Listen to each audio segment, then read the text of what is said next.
You want $1 billion business idea? Check this out. A printer that works for longer than a couple of months. Imagine.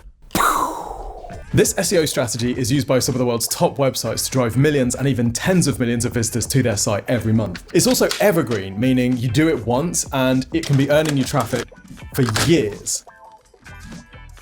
We do it for our clients too, and it can be a fantastic source of business when it's done right. Oh, and it works really well in competitive spaces where you might be otherwise struggling to rank for the most competitive keywords. But rather than just explain it to you, what I thought I'd do is show you how MasterClass.com is using it to drive more than $7 million worth of traffic to their site every month.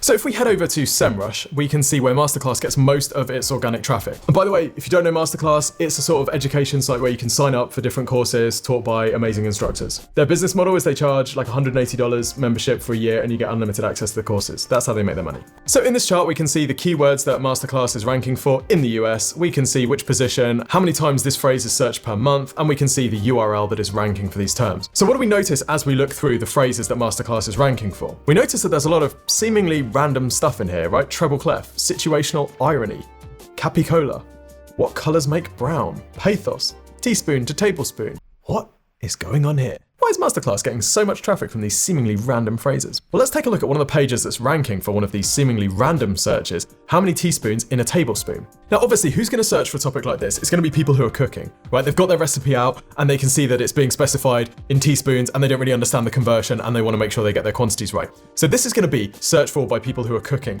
Now, MasterClass has courses for people that are interested in cooking. We can see one being advertised here from Massimo Bottura, teaches modern Italian cooking. Dale, our head of marketing, is going to hate that pronunciation. Sorry, Dale. And the CTAs, the calls to action, on this page are targeted at people who are going to be interested in learning about cooking. So we have other cooking-related courses which we can scroll through. As we scroll down the page, we see there's a sidebar CTA, again, pitching the courses. As we scroll down, we see that there are other articles in this category, so cooking. And we can also see they've got Facebook tracking pixels installed on the site. So if they wanted to, they could run ads to me knowing I'm interested in cooking, like these. And we can also see they've got Facebook pixels installed on the site so that they could then put me in an audience which they know is interested in cooking now that I've been onto this page and run Facebook ads like these to me if they wanted. So these rankings aren't random. These topics aren't random at all. What they've actually done is they've categorized all of the courses on their site. Here are the categories. And then inside each of these categories, they've identified hundreds of questions which their content team has turned into articles. How many, you ask? Well, according to SEMrush, over 1,300 of them.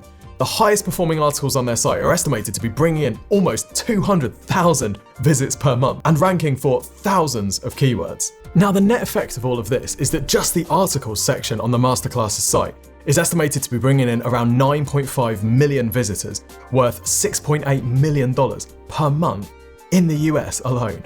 And all of these people have interests that match the course topics on masterclass.com, and that audience can be categorized to run remarketing ads to. Whoa, I can see, I can hear, I can feel what you're thinking. Tim, just because someone searched for how many teaspoons in a tablespoon doesn't mean that they're going to sign up for a course about cookery. Just because they are cooking doesn't mean they want a membership site to join all about cookery courses. What's the benefit of having 9.5 million visitors on your site if they're all really low quality? All it's going to do is hike your hosting bills. Yes, well, here's the thing. MasterClass is venture-backed, and it's raised a total of $461 million, according to Crunchbase. Their last round of investment, Series F, in 2021, raised $225 million at a pre-money valuation of $2.5 billion. All right, so MasterClass has cash, and what are they doing with that cash? They are investing in building assets. And of course, that means building out more courses, but it also means investing in content assets like this. You see, the articles section on their website will be generating millions of visitors every month for as long as text-based search is a thing. Even if they stopped investing in it today, it would continue to generate millions of visitors. And even if only a tiny percentage of those people sign up for MasterClass courses, those are new members that from today, they've paid nothing to get. Invest in building this once, monetize it forever. But remember also that MasterClass is spending a lot on social ads. And if it can build large quality targeted audiences in Facebook ads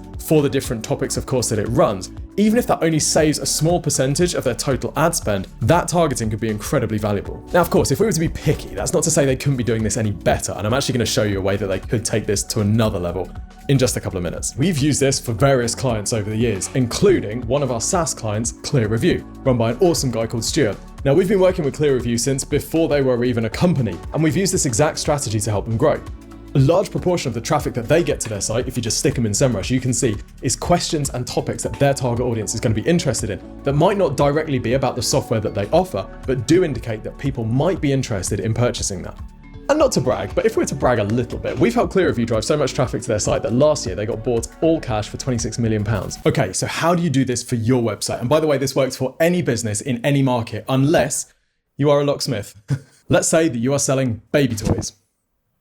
Now, if we're marketing baby toys, our audience is going to be broken into sub-audiences, which might be, say, expectant parents, new parents, and friends and family of parents who are going to be buying baby toys as gifts. We then need to get on the radars of each of these sub-audiences by identifying the topics that they're going to be searching for or sharing on social media. So how do we do that? Well, each of these sub-audiences is going to have categories of topic that they're interested in. If we take the expectant parents subcategory, for example, they might be interested in what to do before your baby arrives, tips for baby's birth, how to deal with the tricky stuff like no sleep and being covered in sick all day long. And inside each of these topic categories are going to be specific topics. These are going to be the articles that we're going to be writing. So for example, inside tips for baby's birth, we might have how to have a home birth. We might have water birth versus bed birth. We might have cesareans versus natural births. I hate that phrase, but you get the point. So if we zoom out a bit, we'll see what we've done is we've taken our audience, we've chunked it down into sub-audiences, we've identified the topic categories that each of these sub-audiences is going to be interested in, and we've then identified the individual topics inside each of these categories which these sub-audiences are going to be interested in. Got it? Now, if you spend 30 minutes doing this, you're going to realize that actually your main problem isn't that you don't know what to write about. Your main problem is how are you going to prioritize the hundreds or even thousands of different topics that you could be writing about. So how do you prioritize?